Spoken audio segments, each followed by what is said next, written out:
Nigeria, I am Becky Maduchemu, and on behalf of the production crew, I welcome you to Newsline. Now, not everyone gets an opportunity to go on a cruise. When by chance you experience what life is like at sea aboard a first-class ship, you no doubt will want to share your story with others. One of us will be sharing special moments straight from the deep blue sea. Then there is a strange incident about a fire and a mysterious tree. This is real-life thriller you must not miss. And there is a particular African food that some say can make you live longer. We have the recipe in one of our features. Also in this edition, we shall re-examine the factors that contribute to the downward slide of moral values in families and the society. Find out what the areas are as experts give us tips on how to retrace our steps. I will be back with details and more stories right after the news by Isaac Nkuma. Over to you, Isaac. Thank you, Becky. Good evening and welcome to the news. From Maiduguri comes a report that 2 male suicide bombers detonated IEDs trapped through their bodies at a fuel station in Mina Garage area. They died on the spot while a truck was partly damaged. Also at Dusuma village in Jere local government area, a suicide bomber detonated an IED, killing himself while one person was injured. Similarly, a female suicide bomber with IED strapped to her body attempted to infiltrate a wedding ceremony at Belbelo community. She was intercepted by a watchdog. She, however, detonated the IED, killing herself and the watchdog. A statement by the police says no other casualty was recorded and normalcy has since been restored. Nigeria requires assistance from the United Nations to completely demine the entire Sambisa forest in Borno State. A Chief of Army Staff, Lieutenant General Tukur Burate, said this during an interactive session with journalists in Maiduguri. The French correspondent Ismail Musa reports. The forum is sidelined to the concluded Nigerian Army Small Arms Championship in Sambisa Forest. Borno State is aimed at highlighting progress in the fight against insurgency and the quest to completely demine Sambisa Forest, considering the magnitude of the 60,000 square kilometer landmass, difficult terrain and huge resources required to clear the former stronghold of Boko Haram terrorist group. The military, the army chief said, needs support from local and international organizations. The civilian efforts through the UN may be required, just the way they are supporting humanitarian efforts by bringing relief to the affected IDPs. The army, he said, will reorganize the Theta Command of Operation Lafia Dole to increase the tempo of the mop-up exercise and call for strengthening of the nation's intelligence network to enhance rapid response nationwide. The war has been won. We need to win the peace, and it's key. And winning the peace will involve everybody. There's need to work together to expose the collaborators and indeed the perpetrators of this dastardly act. While a series of procurement process for military equipment is ongoing, he stressed the need for other paramilitary security agencies to deploy more personnel to the northeast to relieve the military of policing responsibility and focus on the search of the remnants of Boko Haram. From Maiduguri, Borno State, Ismail Musa, NTA News. And away from security matters, the federal government has given assurances that the current war against corruption will continue despite the strong resistance of the opposition and their actions to thwart the government's efforts every day. A statement by the presidential spokesperson, Garba Shehu, says so far the battle to uproot corruption from Nigeria has not been easy. Nevertheless, the Buhari administration will not relent. He dismissed rumors that members of the governing party, the All Progressives Congress, APC, were being spared, saying that all are equal before the law. Referring to the massive cash releases for capital projects in excess of 1 trillion naira under the 2016 budget, Garba Shehu said in addition to roads rehabilitation, 3 of the major projects very dear to President Buhari, which he is determined to execute, are the Mambila Power Project, the Lagos-Kano, Lagos-Calabar and Port Harcourt Maiduguri Railway Modernization projects, as well as the new presidential initiative on fertilizer, which he said is already making an impact by reducing the price of fertilizer by 50%.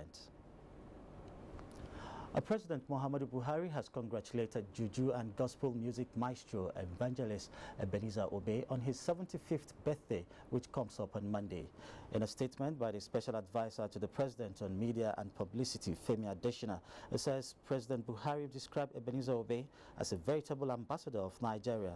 This, he says, is because the music maestro is a household name and has, through his music, flown the Nigerian's flag proudly in many nations of the world. President Buhari said Nigerians rejoice with the septuagenarian while praying that God will grant him more years of service to the nation. Economic activities at the Calabar seaport have continued to remain at its lowest ebb despite government's concession of the seaport. Members of the post-privatization monitoring team of the Bureau of Public Enterprise, BPE, who are on a routine assessment of the port, decried that the economic potentials of the seaport are not being harnessed. Segun Ojelade reports.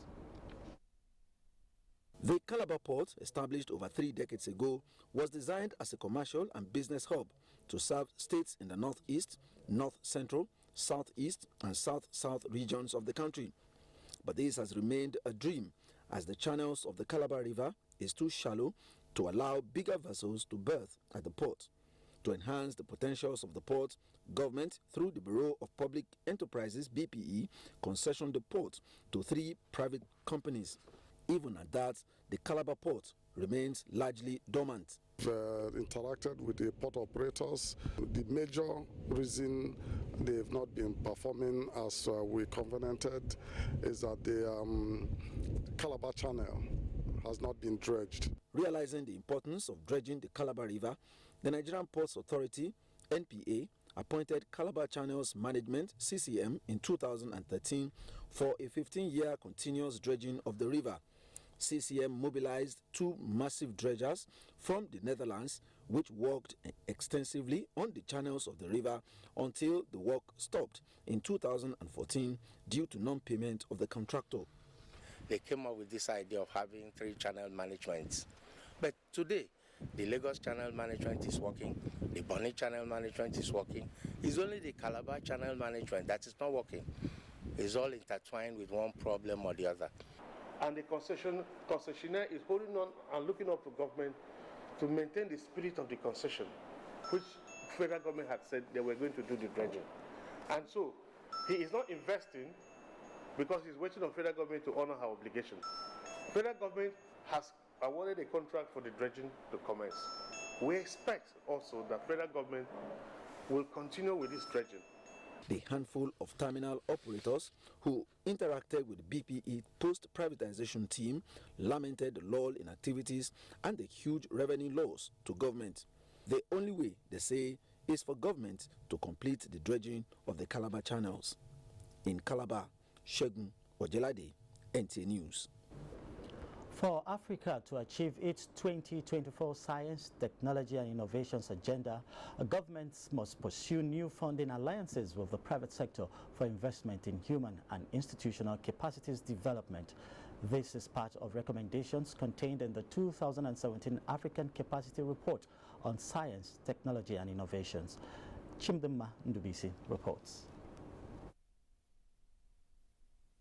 The Africa Capacity Report Foundation carried out a study on 44 African countries to ascertain the continent's science, technology and innovations capacity dimensions as it pursues a 10-year strategy that will drive socio-economic development. The findings show that there is deficiency in funding training, researches and equipping higher institutions with state-of-the-art facilities.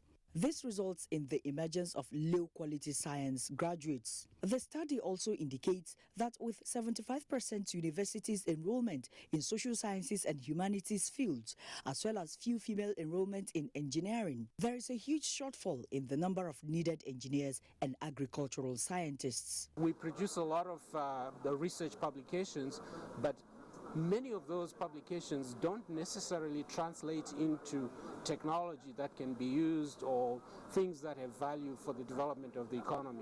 We now know in the agricultural sector what the shortfall is. In other industries, we know what the shortfalls are.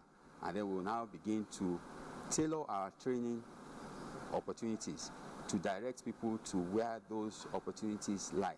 The report therefore urges governments to, as a matter of priority, commit more than a percentage of their gross domestic product to science, technology and innovations, as well as create enabling environment for science research institutions to thrive. In Abuja, Chimdema Ndubisi, NTA News. Still talking development, Nasarawa State is benefiting from the National Integrated Power Project, stepping down of high-capacity transmission line in Lafia, the state capital, to boost electricity supply. Joshua Jito reports that a team of contractors and engineers have swung into action. The sounds of power generating sites have become a common phenomenon in Nasarawa State, especially Lafia, the state capital, as residents of the capital city daily rely on this source of power supply due to poor and epileptic power supply from the Abuja Electricity Distribution Company. This has over the years crippled small and medium-scale enterprises in the state. With the arrival of the team of engineers from the National Integrated Power Project (NIPP) and contractors handling the project to Lafia, the dark days of poor power supply in Lafia and other parts of the state will soon be over. While in Lafia, they met with Governor Umaru Tanko Al-Makura and told the governor that their target is to step down the 330 MV power line that passes through the state from Enugu and route Makodi to Jos and other parts of northeast. When completed, 300 megawatts of electricity will be provided for the state consumption. And on our side, we want to assure you that this project will be delivered on time. I want to assure you by the time this project is completed, especially with the multiple approach we are giving to this project, I believe you are going to give the entire citizens of Nasarawa State a sigh of big relief. Since the arrival of the team of engineers to the state, work has commenced on site with a drilling for soil testing. Already, the state government donated land in Akuba, a suburb of Lafia, for the power substation, and equipment for the project are now on site. In Lafia, Joshua Ojito, NTA News. Nigerians have been admonished to look at the future with optimism and believe God for greater and better days ahead. General Overseer Christ Gospel Mission International, Reverend Victor Ogunkomi, gave this message at a church service in Abuja. Ifanye Zumba reports.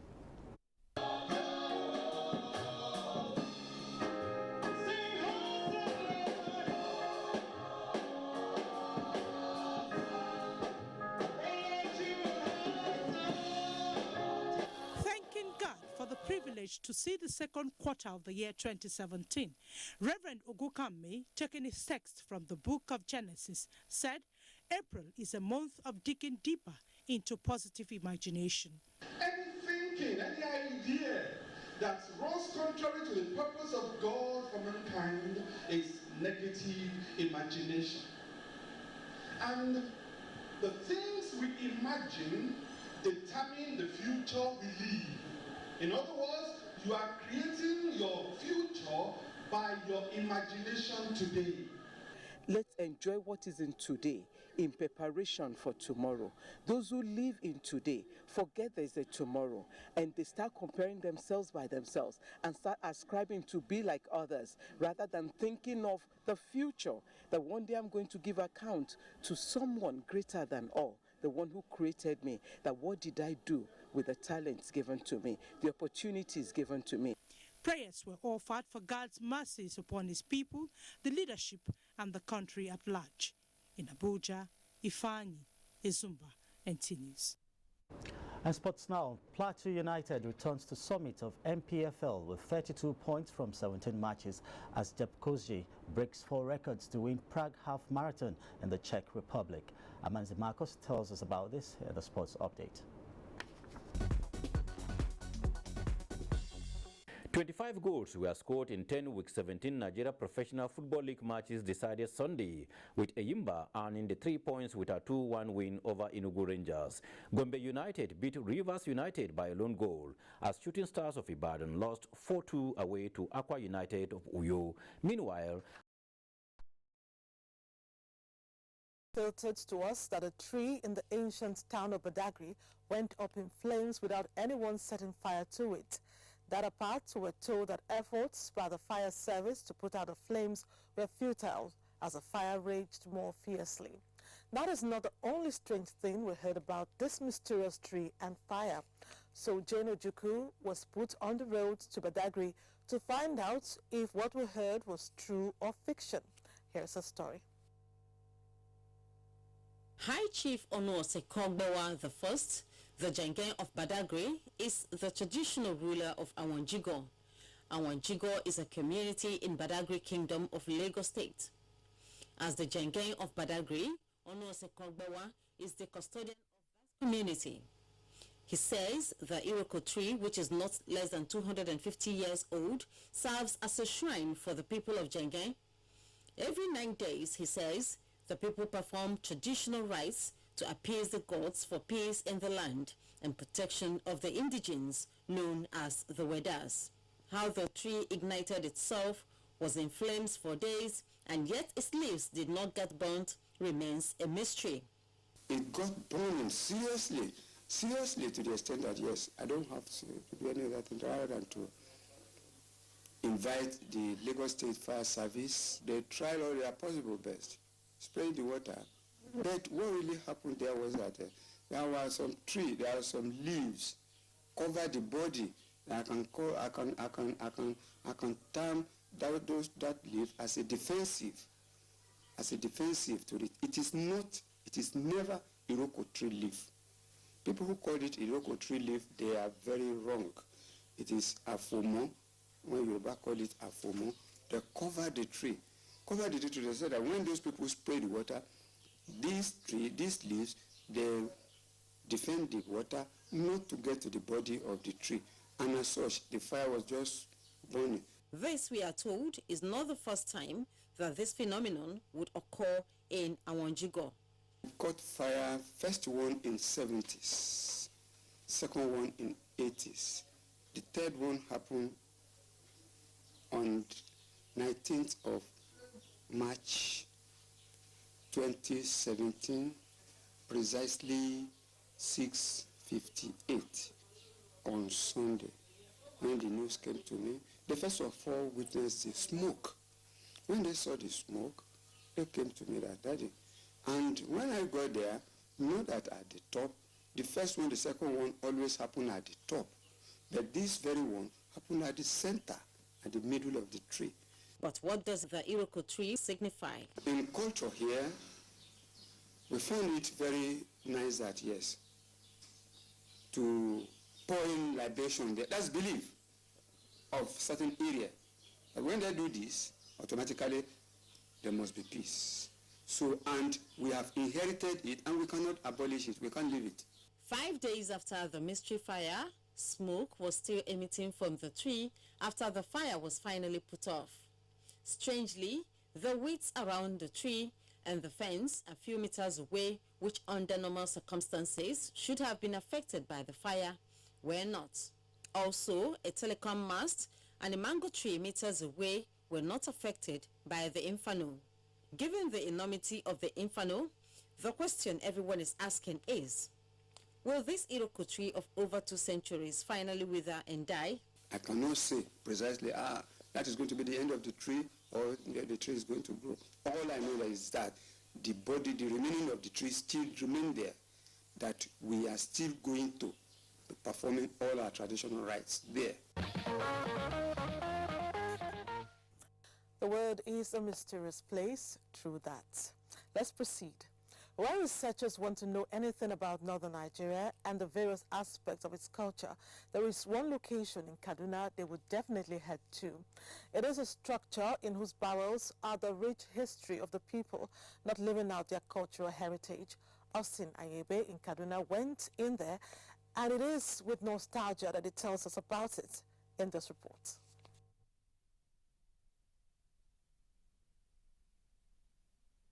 Arewa House is one of the few repeatable research centers today in northern parts of Nigeria. The center has a history tied to the first and only premier of northern Nigeria, who served between 1954 and 1966. This is because his house where he was killed with his wife in the 1966 coup and his office complex, known as the Marble House, are preserved and serve as museums, attracting researchers and students from far and near.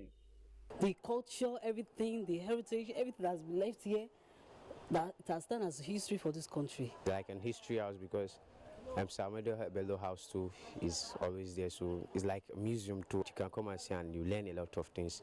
There are materials of the museum type, there are documents in Arabic, those of the pre-colonial period, and there are documents of the colonial period, of which a lot of people do not know what had happened in those years. Unless they come in and look at these things, then they will understand. This is the central gallery of the museum in Arewa House. Right here is one of the decks used by the first and only premier of the Northern region, Sir Ahmadu Bello. Artifacts and photographs here depict the people, culture, legal tender used as purchasing power, and the life and times of the late premier, locally and on the international arena. Each state in northern parts of the country also has a gallery at the museum showcasing her rich culture and economic potentials. We are interested in any material that recalls our historical experiences as a people. Now you can see that they are in various formats. There are many agencies involved. It's an interaction between Arewa House is more or less the coordinator, especially where research works are concerned. The center, now managed by the Ahmadu Bello University, Zaria, has collection of books and manuscripts, including higher degree dissertations from various universities in Nigeria and abroad.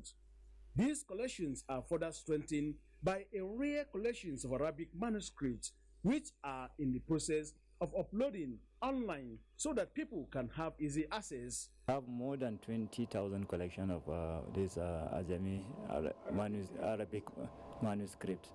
Once we have them as soft copy, we are going to convert them into PDF and publish it for the general public. To enrich collections at the Arewa House Library, which started in a modest form in the year 1970 with the appointment of Professor Smith as the first rector, many individuals and organizations have continued to make donations of books. Professor Witeka, we have Dr. Abdullahi Smith, we have Alhaji Asuaju. They are upstairs. There are about 6 special collections. They are very rich, very important.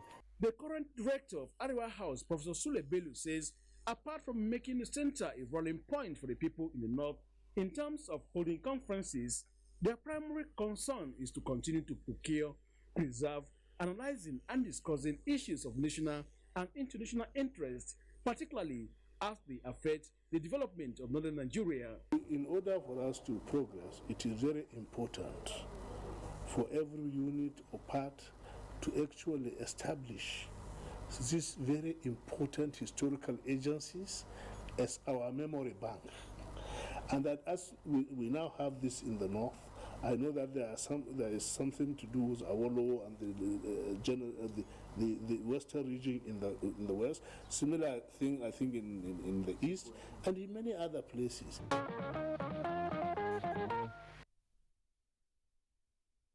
House is obviously a place to treasure. Thanks, Austin. I will whet your appetite now. I want to introduce you to a delicacy, especially of the Berom people of Plateau State. This delicacy, Felicia Daliop tells us, is very nutritious. This is because among the ingredients are fresh and local vegetables and spices. We hear that because of the nutritious value of this meal, it tends to improve longevity. Felicia, tell us more about this delicacy that the people of Plateau relish. The Berom people, an indigenous ethnic group of the Jos Plateau in Nigeria, are concentrated mostly in Jos South, Jos North, Barkin-Ladi and Riom local government areas of the state. This group of people have a very rich cultural heritage, ranging from festivals, dances and cuisines, among others.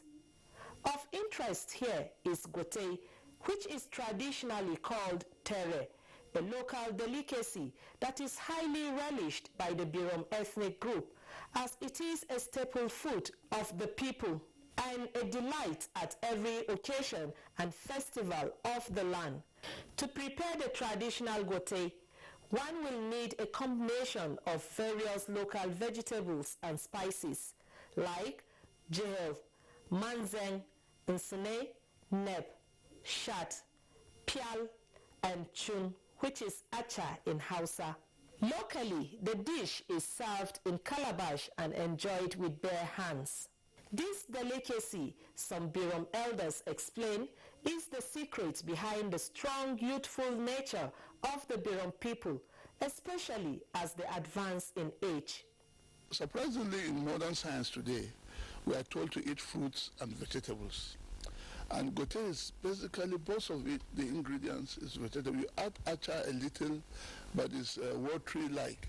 So most of the vegetables that we take, we believe they are a bit medicinal. By the look of the Birom man, who mainly takes gote, he has a stronger physique.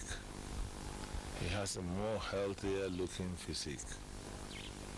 That goes to say that there is a lot of good things coming out of Tere. The abundance of vegetables on the plateau and the harmonious coexistence between the Birom people and other tribes in the state has also introduced other modern methods of preparing the meal.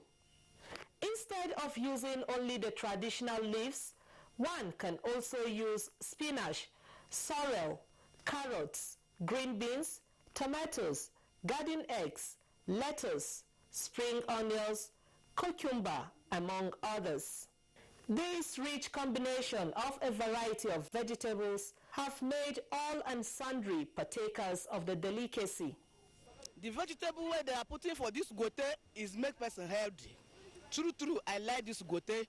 With that, I am an Igbo woman, but I'm taking the gote because it's very, very intrusive for body. If a Birom woman, if you prepare gote for her, she will prefer it more than the tea that we have, or even tuwo. A dietitian is of the view that gote should be included as a staple food in the menu of every home, as the nutritional benefits are enormous. It's the kind of food that we recommend for people to eat during dinner. Gote is very rich in carbohydrates, and the kind of carbohydrate that is found in gote is complex carbohydrate, which is good especially for people that want to watch their weight. It is also good for convalescent, somebody that's just recovering from an ailment. Gote is rich in micronutrients. So for one that is trying to prevent or protect his or herself from cancer, gote is a very, very good meal or delicacy that can be used for that. So, when next you find yourself on the Jos Plateau, make sure you are welcomed with a bowl of gote. To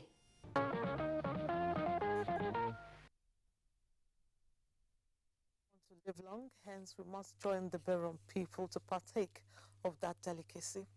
Moving on, Musa Toliat went on a sea trip, and it's as if his childhood dream was fulfilled by the adventure. You see, he had always wanted to be aboard a ship. The Nigerian Navy gave him the opportunity. He is all set to tell us what it was all about and how officers of the Nigerian Navy behave on board. I have always wondered what life would be like on board a ship. I got the opportunity to find out when I was sent on an assignment with the Nigerian Navy. It was 4 days on the sea on board NNS Okwabana. This ship, I am told, is Nigeria's biggest naval warship used for the annual Multinational Maritime Forces exercise codenamed Obangame. We are used to protecting our borders, so we're always there. At least we have a ship at sea every day in each of the commands. NS Okwabana is a frigate-sized offshore patrol vessel. It has the capacity to conduct patrols, sustained patrols at sea for upward of 20 days, continuous patrol. It was interesting to see the passion with which officers on board coordinated the exercise. Starboard 10, starboard 50. Just point. More interesting was finding out that these officials and stern men can lay down their hair at the end of the day's work. They played with us the game of chess, Scrabble, card, and PlayStation.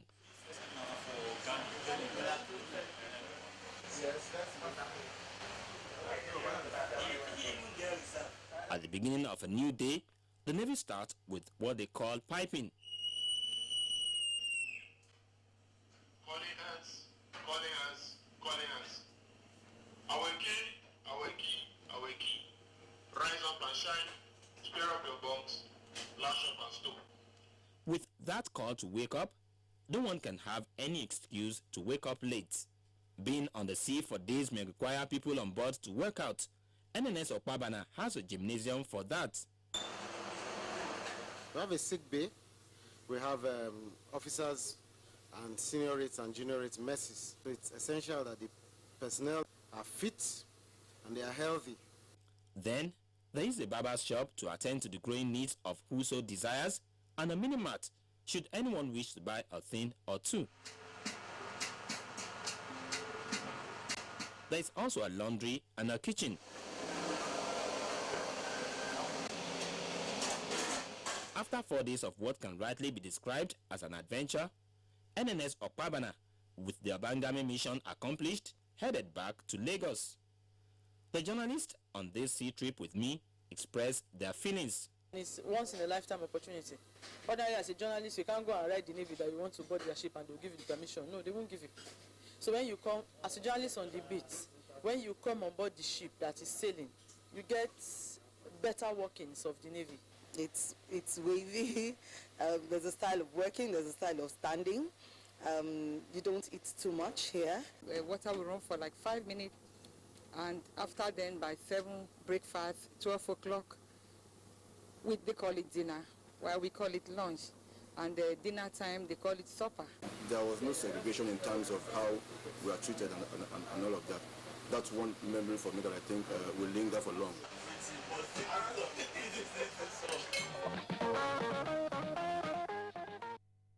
Musa had so much fun. I hope you did too. It is Jackie Robinson, one of the world's greatest sportsmen, who said that life is not important except in the impact it has on the lives of other people. The life of the man in this report is very important, going by this saying. He is an Irish priest. He left his fatherland, Ireland, about 60 years ago and settled in Mina, Niger State. He came as a missionary and made a great impact on the education sector. Having done all and excellently, Reverend Father Jeremiah Dermot O'Connell is set to return to his roots. A series of activities were lined up to send him forth. Let's see some of it as captured by Mary Noel Badger. Born on the 1st of September 1935 in Ireland, Father Jeremiah Dermot O'Connell came into Nigeria in 1961 as a missionary and worked in Calabar for 2 years before he was transferred to Niger province, where he resided till date. In 1967, Father O'Connell, a graduate of philosophy and classics, was appointed principal, Fatima Co-Educational Secondary School, Mina, largely due to his passion for the growth and development of school children. The school was renamed Government Secondary School in 1973, where he was the principal for 50 years.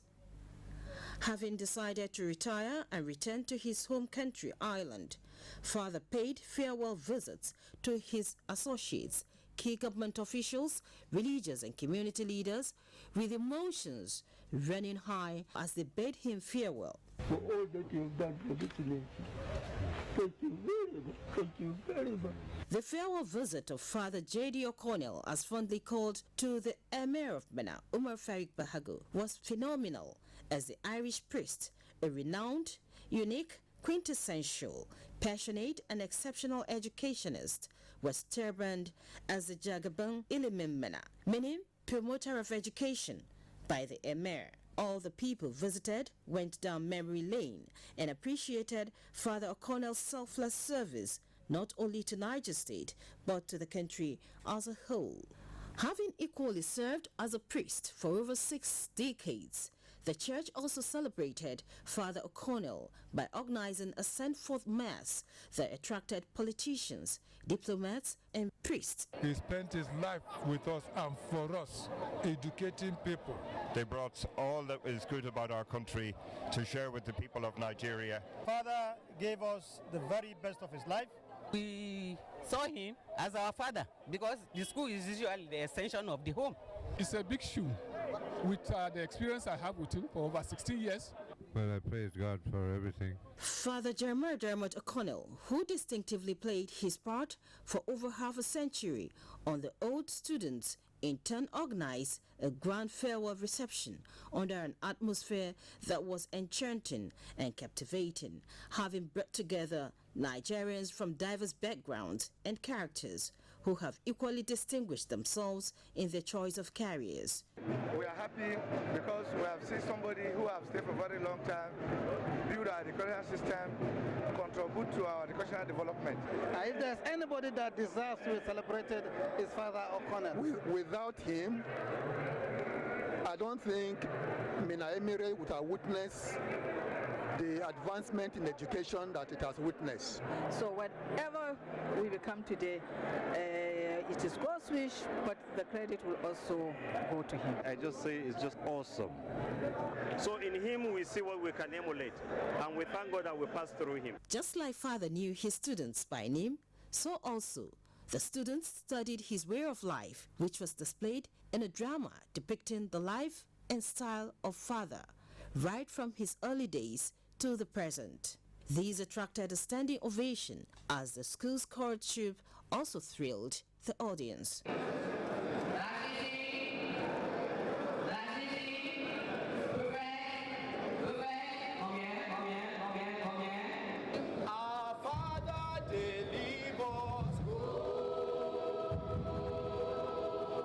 An integrity walk tagged A Walk with Father, announcing his last day in office, saw the students accompany him from the school, renamed Father O'Connell's Secondary School, through major streets of Minna and terminated at his residence in Our Lady of Fatima Church, Tunga. However, the walk was not without fun, as all students and boys sang songs and danced, while some rode on bicycles in honor of Father J.D. O'Connell, who, due largely to age, rode in a car, waving at his students and spectators.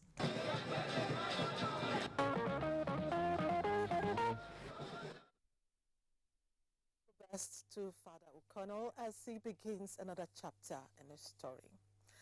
Niger State and Nigeria appreciates you. Up ahead, a couple people who will not give a chance at survival due to their health condition tie the nuptial knot.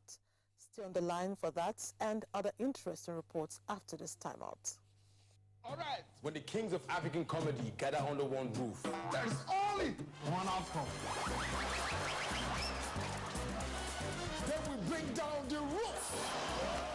Come witness the craziest. The what again, sir? I'm the funniest. No, I'm the funniest. Oh my God! I'm the baddest of them all. Laughter will scatter your brain well. Come watch the biggest names in African comedy at Glow Laughter Fest. Basketmouth, Bovi, I Go Die, Sheyi Law, Gordons, Salvador, Osama, Bash, Kenny Black, and many more. You will never have a bigger gathering of jaw-dropping, head-busting, whip-cracking comedians under one roof. To win a free ticket, use 3,000 naira in a month and text LOL and your preferred location to 240. Glow Laughter Fest. Laugh go kill you down. True. The largest data network. Glow Unlimited.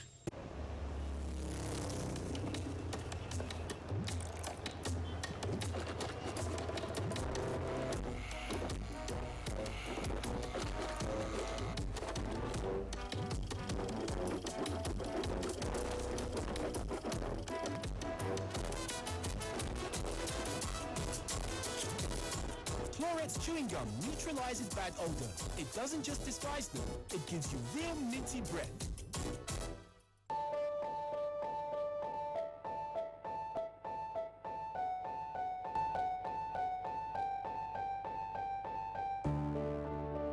See?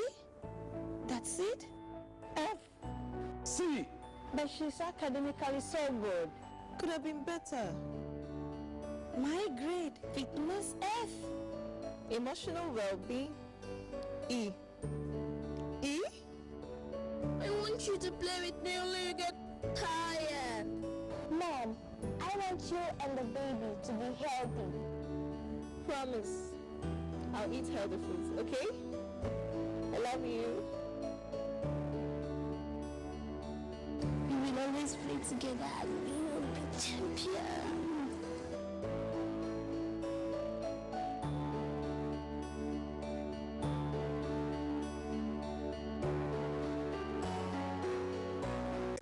Everyday air.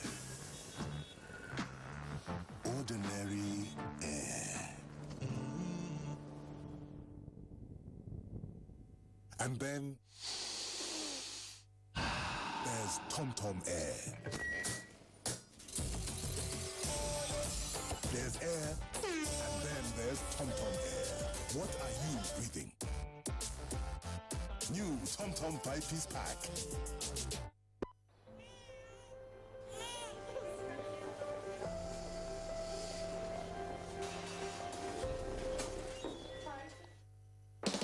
Beautiful things are happening when the sun goes down, and when the night is darkest, that's the time our light shines bright. It's good to take some time away to put a smile on someone's face. To smile for me, smile for you, smile because you know that happiness is sure.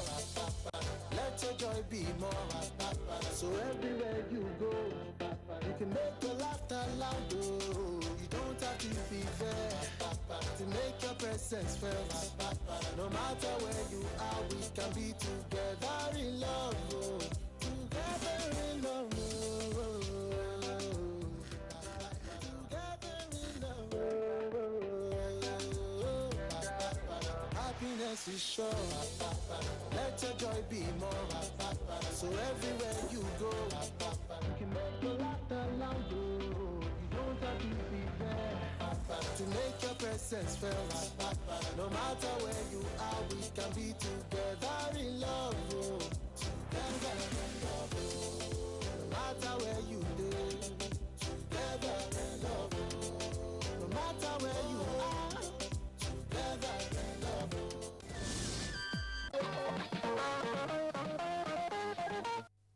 Welcome back. He is the umpire for election into political office in Nigeria. Then he presents himself for election into an office. I'm talking about the chairman of the Independent National Electoral Commission, INEC, Professor Mahmood Yakubu. What did he contest for? Wilfred Ewalifo reports. Professor Mahmood Yakubu conducts elections as his day job in Nigeria, but it was his turn to feel how the shoe pinches on the other leg as he stood for election in Cotonou, Benin Republic.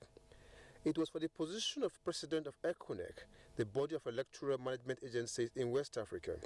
Merci, Président. Je voudrais faire une motion. The voters' register contained only 14 names representing 14 countries.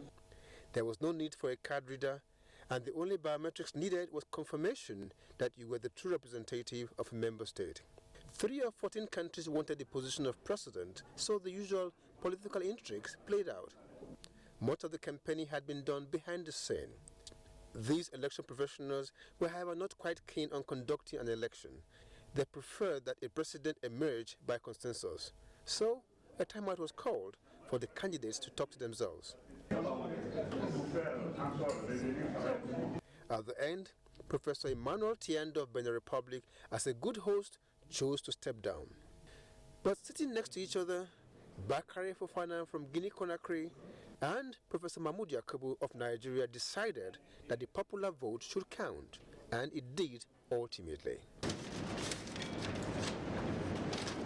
Nigeria. Oui.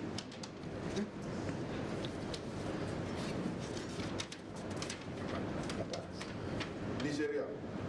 Guinée, Cap, Nigeria, 10. It's a very enriching experience, and to see all the ballots cast in a box and then counted the way we do count at polling stations. But this time around, you are in the center of it, so it's exciting. After winning, the challenge is in delivering, and that is now before Professor Mahmood. Each time you organize an election, something happens that may be peculiar to your own nation, or so you think, but that is also very useful to other nations. And irrespective of size or language, it is important that we continue to share this knowledge and experience in the sub-region. The whole purpose is to deepen our democracy. ECONEC is a group of peers, but it has the potential of impacting on the conduct of elections in West Africa if Mr. President delivers on his post-electoral promises. Professor Mahmoud has a 2-year tenure to do just that.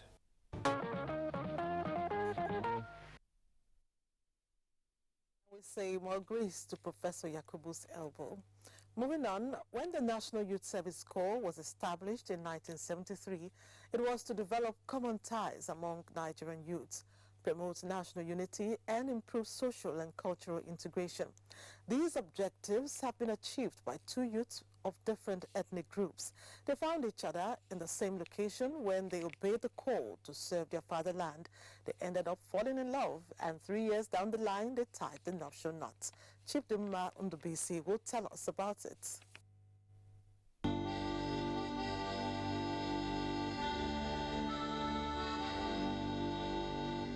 Past and serving governors, members of the National Assembly, ministers, family and friends all gathered at the National Christian Center to witness as Senator Joshua Darie's son from Plateau State and Senator Ifeanyi Ararume's daughter from Imo State exchange marital vows. I yield my body.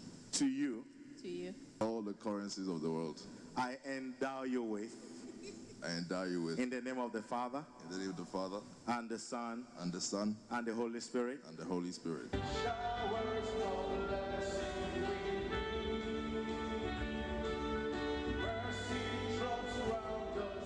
To successfully sustain the newly formed home, the priest advised them to make only Jesus Christ the third party.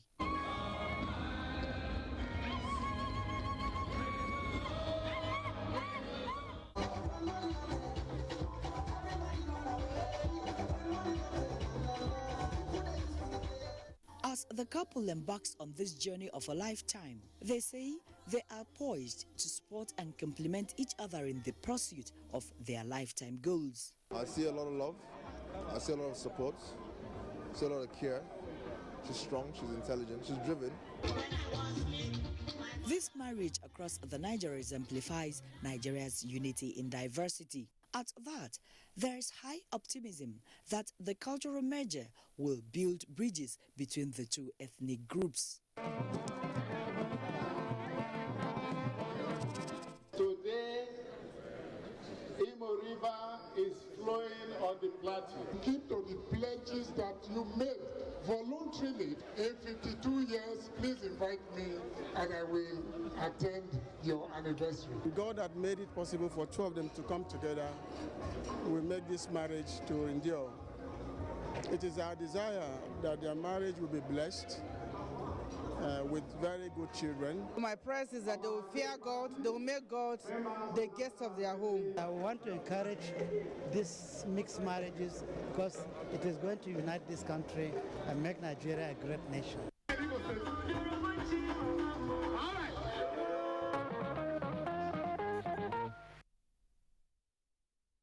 Congrats to the new Mr. and Mrs. We wish you well. Next up, she had to cope with rejection and discrimination at a very young age. She had a health condition that was due to no fault of hers. Despite this, she advanced in life and found love. As I speak, Gloria Asukwo and Ogodo Blessing, who both live with HIV, have tied the nuptial knot. Let's hear the rest of their inspiring story from Rabi Abdallah. As an HIV and AIDS youth activist, the name Gloria Asukwo is one that rings a bell in Nigeria's HIV and AIDS circle. She got infected with HIV 18 years ago through blood transfusion at age 10. And what followed, many in her shoes might not have been able to surmount. When I became so radical was 2008 when I applied to get admission into the university. I got an admission. The VC was like, they have not done HIV test for this new student, which they have to invite the doctor to come and do the test. When they carried out the test, they now discovered that I was positive. They called me in the open of the student and said, please Gloria, sorry that we are risking our fellow students to HIV patients, that they withdraw the admission back from. Her fighting spirit and the seed of hope sown into her by some people whose paths crossed hers saw her to this joyful moment in her life as she gets married to Ogodo Blessing Job, who is also HIV positive. They both met at a conference. Gloria, an indigene of Akwa Ibom State, is a clerical officer with the National Agency for the Control of AIDS, NACA. She is also running a degree program at the National Open University. Her heartthrob, Ogodo Blessing Job, a sergeant in the Nigerian police force, hails from Rivers State. Well, with our understanding concerning the situation, we have passed through a lot of orientation. In this present life, we don't have any fear. We will know for sure that we are going to live a normal life and fulfill our years according as the Lord may have it. In a society where stigma and discrimination rides on ignorance, it is the dream of the concordant couple, as they are called in the HIV and AIDS circle, by virtue of both being positive, to raise an HIV-free generation. Being concordant couple does not mean that they would have children that are HIV positive. And this is through a program that we call Prevention of Mother-to-Child Transmission. We also have programs that manage the child after she has been born or he has been born.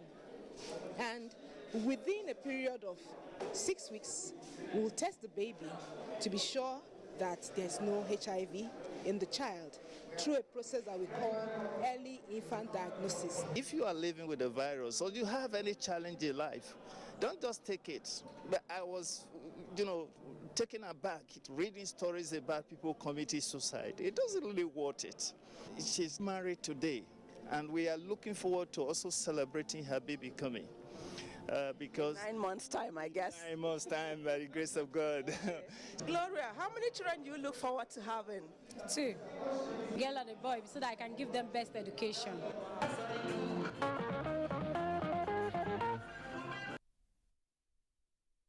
It was a very heartwarming story. Congrats to the couple. Now you know HIV is not a death sentence. Are you in the habit of acquiring things you don't need? Clutter your home with them and refuse to give them out to those who might need them? There is a name for that habit. We'll talk about this when Newsline returns from this break. Stay on the line.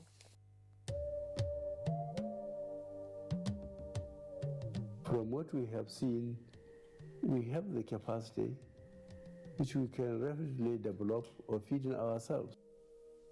If we don't import rice, we stop importing corn and other grains, Nigeria will have plenty of money to invest into developing industries, especially manufacturing, textiles and so on, and develop iron and steel, and complement the infrastructure development. So really, the opportunities are virtually limitless, and we are very, very aware of this, and we are prepared to exploit it to the fullest.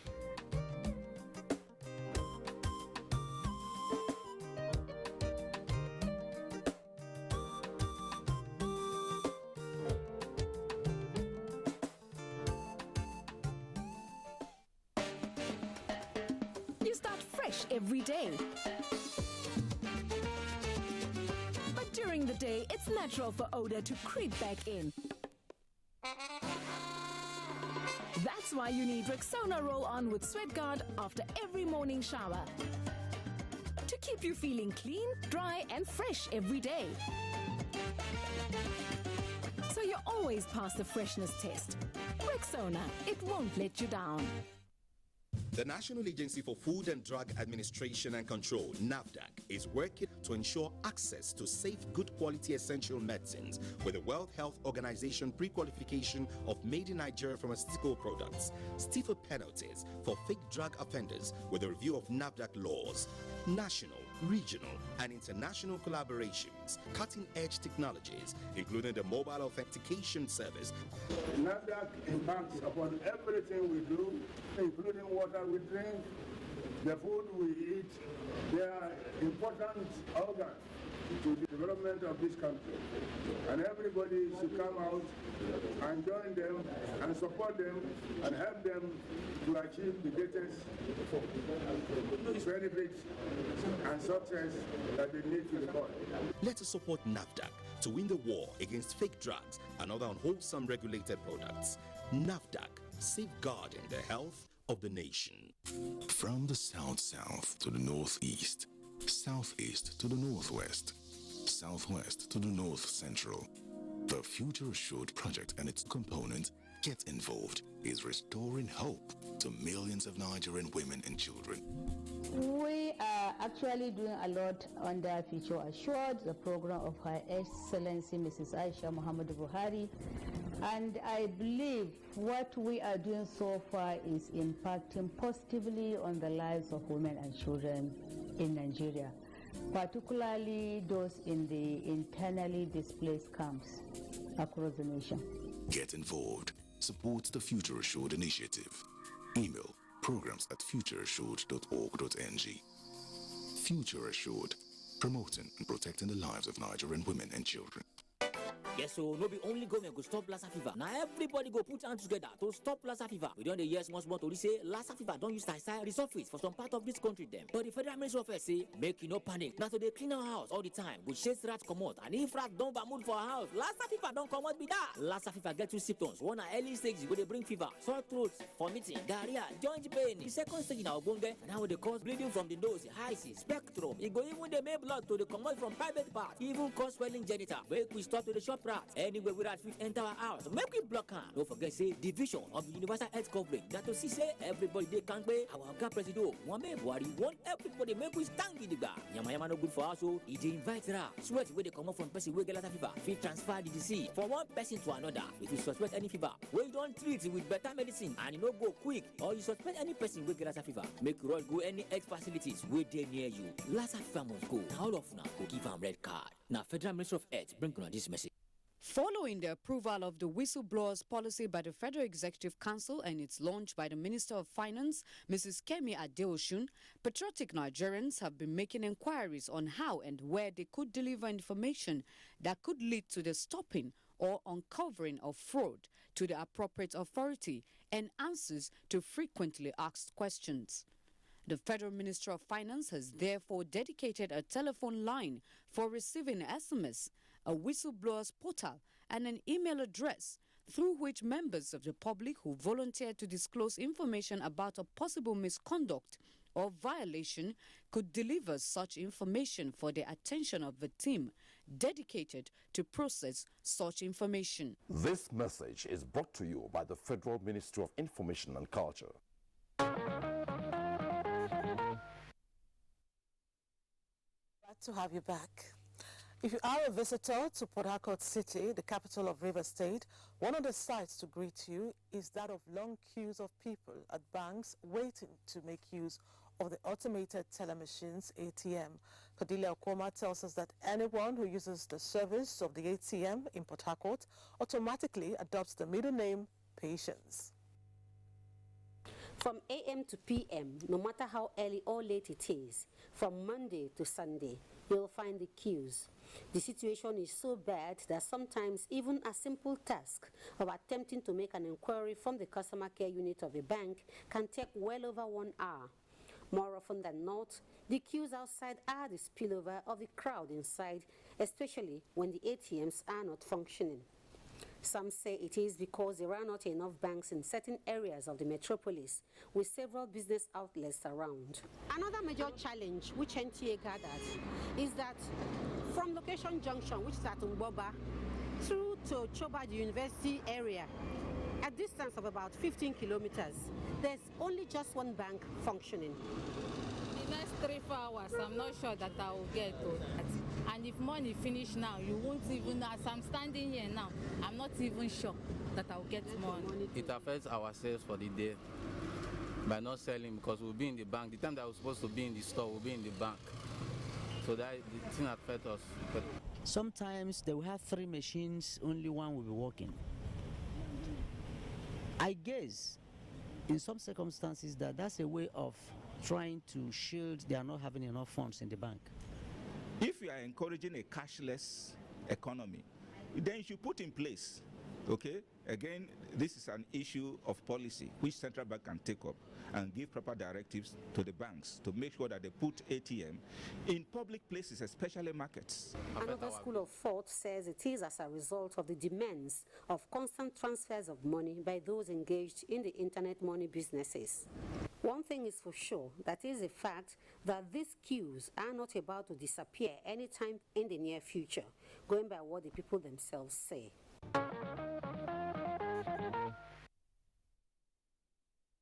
Banks really need to step up their game. ATMs are to ease the stress that comes with queuing in the banking halls, not the opposite of queuing under the sun or rain. So, do something.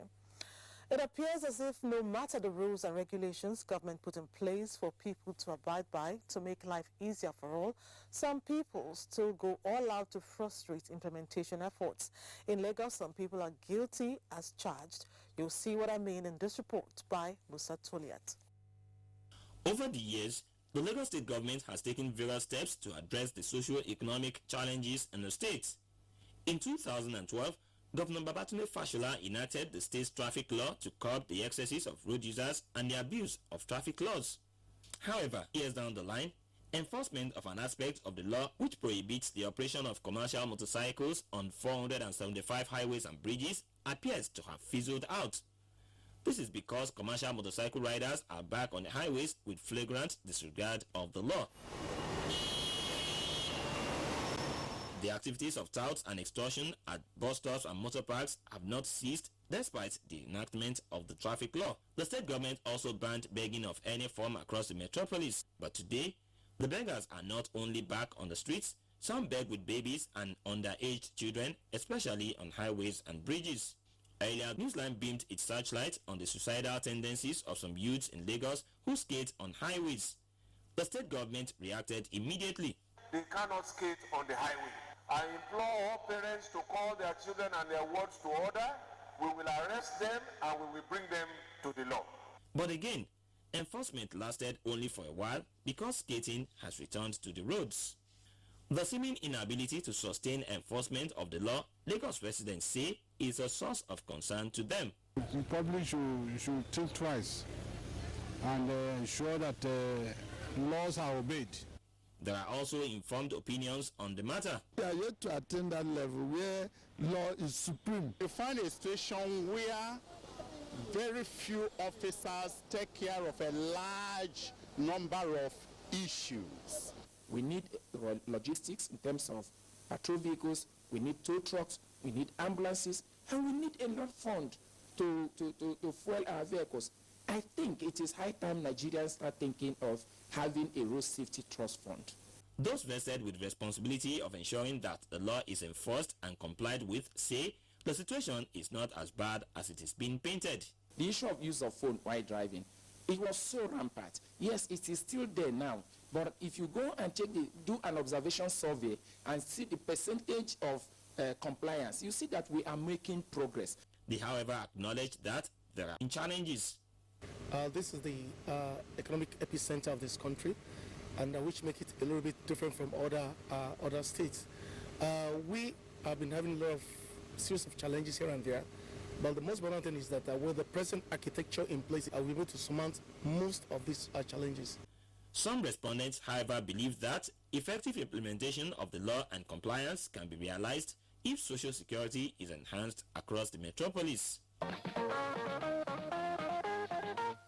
Rules are to be obeyed. Let's always tell ourselves this fact, okay? Now, no doubt some of you on the line with us right now are guilty of this. You love to acquire things, all kinds of things, and keep them. They are not useful to you. You don't give them away, even when they occupy space unnecessarily in your room. You are familiar with what I'm saying, yes? There is a name for this habit. We're asking tonight, is it healthy? It is Imerudori who has the answer in this report she compiled. Consciously or unconsciously, some people hold on to things that have no value and are no longer useful to them. What they hold on to could be any or everything: clothing, jewelries, furniture, food, anything. This habit is what is called hoarding. I think it's as a result of greed. People are greedy and unreasonable. So you keep things that is not useful to you. We also have people that hoard things for personal interest, or like books that they can always make reference to. Even one woman gave me rice sometimes. All this auntie don't enter the rice. And the rice full for their house. Before ants enter the rice, what they didn't give me that time. The dictionary defines hoarders as people who lose the desire to throw away unneeded items because of the feeling of attachment to them. Interestingly, quite a number of people are guilty of this habit, but how many agree that they are hoarders? I hoard my books, even though I don't need them. There was a shirt I had, I fell in love with it, this sleeve or t-shirt, and that I was in love with the shirt wouldn't make sense for me to just keep it. Because hoarders have great attachment to that which they no longer need and hold on tightly to it, one wonders how they would react if someone steals this cherished possession or take it without permission. Definitely I will be angry. You will be shocked to also know that hoarding is sometimes a medical disorder. Hoarding can occur in conditions like schizophrenia, which is a form of psychotic disorder, or some kind of depressive illness, like we see some vagrant patients. You realize that they collect a lot of things from garbage areas, from refuse dump. If you go to where they are, a clear telltale sign that this person is not in good mental state. What are the implications? And those filthy things will bring poor personal hygiene to those who are hoarding them. It lets you adapt to material things and not let go. Psychiatrists say that because hoarders do not dispose of what they no longer need, their homes will most likely be cramped with unuseful items clustering around everywhere, making the whole place untidy. The room will become stuffy over time. And when you know when a room is stuffy, when the environment is not properly aerated, it leads to all forms of airborne diseases. Into some people's company, you see fleets of cars that they don't need. Some people cannot ride. If you ride a car a day, in a year you can't ride all the cars you have. Can hoarders relate well with other people? Anyone who does not live in order to benefit others, you only live for your own purpose. You are being greedy. You are self-centered. Then you should. Nobody will note you as a good friend to him or her. No doubt, hoarding appears to have only downsides. It clusters your home, making it untidy. It makes friendship difficult. But most importantly, it could be a mental disorder. So, if you have so many things in your home you no longer need and cannot give them away, check yourself. You just might be a hoarder. The funny thing is most hoarders have no idea they are hoarders. One way to kick the habit is getting rid of stuff you haven't used in a year. You can do it. So far so good. We're about to close shop, but not until we take the last break. We'll come back and tidy up nicely. Stay on the line.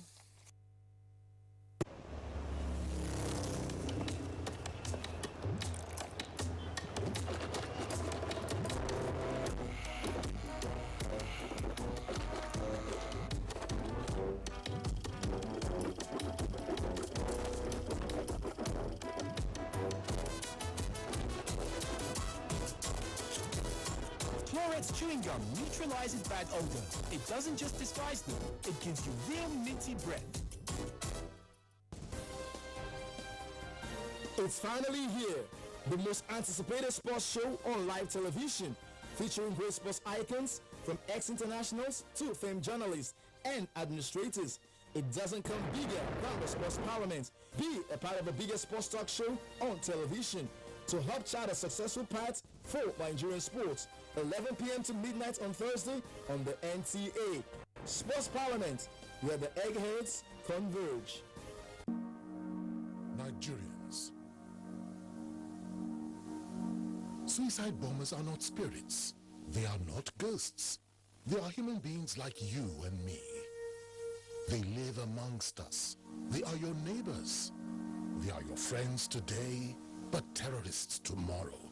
So you must know your neighbor now. Security begins with you and me. Know your neighbor. Be vigilant. Be security conscious. Report suspicious persons, objects, and movements to the police and other security agencies. The security of our nation is a duty for you and me. If you see something, say something. Nigeria, unite against terrorism. This message is brought to you by the Federal Ministry of Information and Culture. There are all kinds of cancers that ravage people, cutting short lives before anyone can understand what the ailment was. The cancers that people get to hear about more often are lung, cervical, breast, and prostate. There are others that are not so popular, but are equally as fatal. Tonight we focus on one of such, throat cancer. Joy Kenabakoya had a one-on-one chat with a specialist on throat cancer, and here is the report. Cancer of the throat is a cancerous tumor that develops in the throat, voice box, or tonsils. It most times begins in the flat cells that line the inside of the throat. This head and neck cancer, experts say, could vary in types and can affect both adults and children. In general, all head and neck cancers are more common in male than female, in this environment. And also, looking at the prevalence, it seems as nasopharyngeal cancer is the most common, followed by what we call sinonasal cancer, that is the one affecting the nose and the sinuses, then followed by, the cancer of the voice box or the larynx, laryngeal cancer. Symptoms, experts say, include persistent cough, sore throat, and ear pain. From the back of the nose, one may just see that one is bleeding from the nose. That may be a sign. And some people, they may have just blocked nose. Whereas some other people, the only sign may be that they just notice that they have a lump on their neck that refuses to go away. Initially, they may think it's an infection, but it persists. That may be a sign. If it's the cancer of the voice box, the first sign may be that there may be huskiness or hoarseness, and then which may be followed, if advanced, with difficulty with breathing. Otolaryngologists say factors that can increase the risk of throat cancer includes excessive alcohol consumption, vitamin A deficiency, and poor dental hygiene. Any cells that has been damaged, in other words, they are called that they have been mutant, could result in cancer. So things that could damage cells are things like excessive smoking. And some people who are also taking tobacco. Some people chew tobacco. And it's also some areas of India, some people chew betel nuts. And here, some people also take cola nuts. If one smokes and one drinks alcohol at the same time, they have a form of synergistic effect, which could cause more cancer. In other words, they are more predisposed to having cancer. They say throat cancer is also associated with certain sexually transmitted infections. There are other viruses also that could also cause, especially oral cancer and esophageal cancer, and that's the human papilloma virus, and also the so-called Epstein-Barr virus. Can the disease be treated? It could be successfully treated in Nigeria. Most cancer of the hypopharynx and the lower part of the throat, most of them in this area, they present very late. And at times, once they are late, the survival rate comes really down, so that early detection is very essential. By reducing alcohol intake, smoking less, and maintaining a healthy diet, which involves eating lots of vegetables, fruits, and lean meat, as well as engaging in exercises for at least 150 minutes a week, one can reduce the risk of throat cancer. Prevention remains the best cure. Most cancers are avoidable. It was a celebration of the life of one-time Executive Director, Commercials of the NTA, late Prince Bayo Sanda, when people from different parts of the country converged on Ibadan to pay tribute to the departed. NTA Ibadan, where the late broadcaster was General Manager, and the Broadcasting Corporation of Oyo State, where he was Chairman of the Board, organized the event. Shola Wahid reports.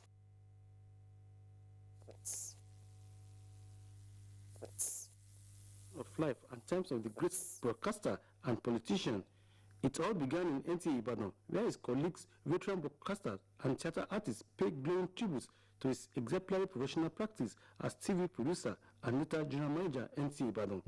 The most important thing is that you can rely on his words. You can depend on him. He would like you to work very hard. He would not like a lazy person. He was a quiet achiever, and he believed so much in his job. I can say that throughout his time that I knew him, he maintained excellence.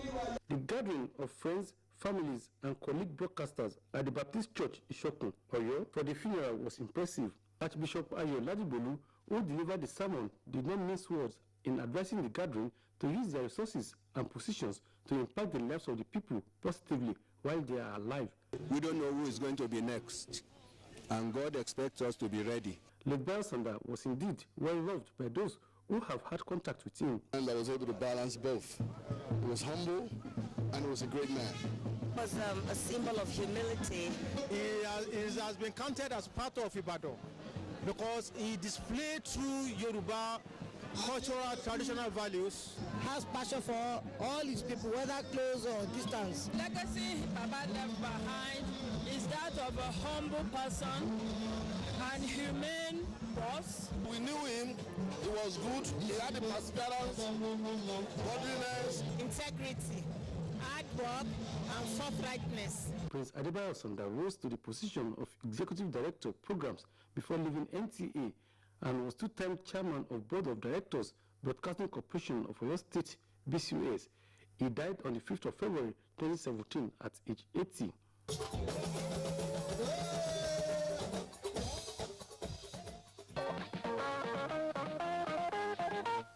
May his soul continue to rest in peace. Amen. This is where we close shop tonight. It obviously was a worthwhile evening with you. We promise to do you well again come Sunday next week. Be there. For now, good night and God bless Nigeria.